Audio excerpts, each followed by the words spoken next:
Hello, this is Charles Scoville, your Golden Harvest agronomist with your Agronomy in Action Focus Friday podcast here on September the 26th. Let's get a heat unit accumulation update, talk about what I found in our genetics by environment by management trials in the St. John's area, and also share some learnings from a corn service call in the Thumb area this week. So, as far as our current heat unit accumulation, as always, basing that on a planting date of May the 1st, in the East Lansing area, we've now accumulated 2,485 heat units. Now, comparison, we are behind 82 heat units from last year and down just 14 heat units from the 5-year average. Now, going south to Coldwater, which is, of course, reflective of my northern Indiana and northern Ohio areas, where we're now down 90 heat units from last year and also 44 behind the 5-year average. Now, finally, going north to Mount Pleasant, in that area, we are 86 units behind last year, but actually 13 ahead of the 5-year average. So, to put this all into perspective, we gained about 123 heat units last week. So if, we are, let's say, 82 to 90 heat units behind last year, that puts us about 5 calendar days behind last year, but really only slightly behind for that 5-year average. So if you remember, of course, last fall was a pretty warm and dry one for sure.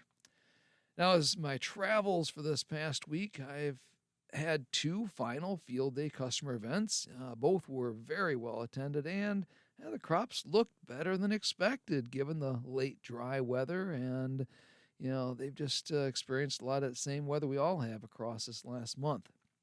Now, more recently, many of us have seen a good rain this week. In fact, I collected 1.12 inches total this week, with the largest portion of that coming in a 8/10 rainfall on Tuesday. Now, as far as helping the current growing crop, it may even out the ripening of the soybeans for the majority of our area, but really the corn that has yet to hit black layer, this will help continue to translocate sugars into those developing kernels, hopefully to improve some test weight and some kernel depth, and ultimately maybe positively influencing our yield potential. Now, one of my stops this week was actually at the AgroLiquid's North Central Research Station, where I was able to walk our genetics by environment by management plots that they do for us. I got some photos and even took some videos of each of our new corn M series and Enogen K series hybrids, where they were both under a standard population and management as well as under increased populations and management. Now, this is just a great way for us to better understand the management needs of these new products in kind of a large scale field research setting.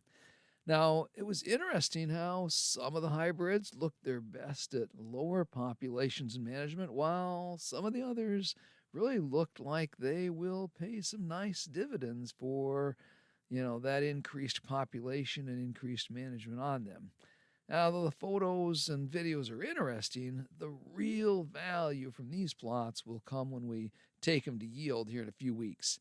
Now, from that information, I'll be sharing those results over our winter meetings, and, we'll use that data to help make better placement recommendations for these hybrids on your farms for success in 2026. Now, the other visit worth mentioning this past week was a service call in the Thumb area.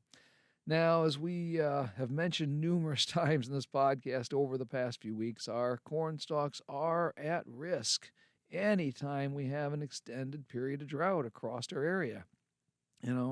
While those plants are doing everything they can do to finish their life cycle and put everything they can into creating yield. This is actually a multitude of things that kind of play against our stalk integrity during these periods of late drought. In my mind, they include one, water, which that's the primary carrier of nutrients from the soil through the plant to the kernels. Now, when water is limited, so is the ability to transport needed nutrients to the kernels. Now, the corn plant can't get these needed nutrients from the soil, and in some cases, even if there's plenty in the soil, then the plant takes it from the next easiest place, which is the available water and nutrients stored in the stalk of that plant. Now, this cannibalization of the stalks does put more nutrients into the kernels, but it does it at the expense of the standability of the plant itself, which can cause some plant lodging. Now, two, just like any other organism, when a plant is under stress, it becomes less likely to successfully defend itself against disease. Drought stress can weaken a corn plant's immunity and allow actual stalk rot to enter the plant and further encourage stalk lodging issues. Things like anthracnose and northern corn leaf blight are two of the diseases I've seen most predominantly so far this year, and they both like that early moisture we had, followed by hot and humid conditions. And even though we haven't gotten the rains here the last month, we have had enough humidity to see these issues in the fields across our area this fall. And then three, in addition to stalk issues, we can also see kernel abortion occur. Now, this is when that corn plant initially successfully pollinates its kernels, but then it allows those kernels to die off due to that lack of moisture and nutrients to finish the development of those kernels. Now, these kernels, they show up as kind of slightly yellow, sunken, and dried up kernels near the tip of that ear. Now, this obviously also negatively affects our yield potential of these more drought-stricken acres. Now, as far as the call I went on this week, we had some silage plants that were showing small areas, about 4 to 6 feet in diameter, starting to bend over at the middle of the internode, of course, which is the place between the nodes where the leaves are formed. It was about a third of the way up the stalks. Now, in my investigation, I first, of course, cut open the stalks and noticed really no disease, but just some discoloration where the bend had occurred. Now, there was also very little true cannibalization of the stalks. So then I went and dug some roots looking for potential rootworm feeding or maybe signs of compaction, but the roots looked pretty good too. So then I looked at the population and counted about 40,000 plants per acre in this part of the field. Now, this was good soil, but a non-irrigated field. In talking to the customer, we came to the conclusion that the areas of the field that were variable rate seeded for the highest populations were the areas of the field where these pockets of lodging were occurring. Now, even though this was the higher fertility part of the field, the limiting factor was still water.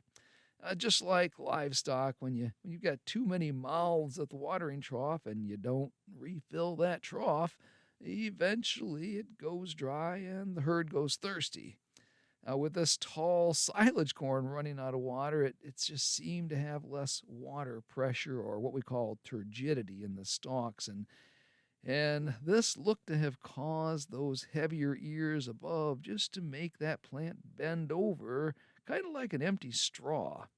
Now, the good news is that it bent over about 3 feet above the ground and therefore shouldn't affect harvest very much. Now, beyond these few areas of the field, the rest of the crop looked pretty good, and he said that this has been an above average year for silage yields on his farm, which, of course, that's always good news. So, folks, as we wrap up this week's Agronomy in Action Focus Friday podcast, let's continue to get out there and walk our fields. Silage, sugar beet, dry bean, and even early soybean harvest is well underway. Now, remember that it only takes about 200 heat units to go from half milk line to black layer, or about 32% moisture. And boy, that corn is getting well below that half milk line already. So therefore, I expect to easily find some of those black tip kernels out there by next week's podcast. This is Charles Scoville, your Golden Harvest agronomist with you in Action Focus Friday. Be safe out there.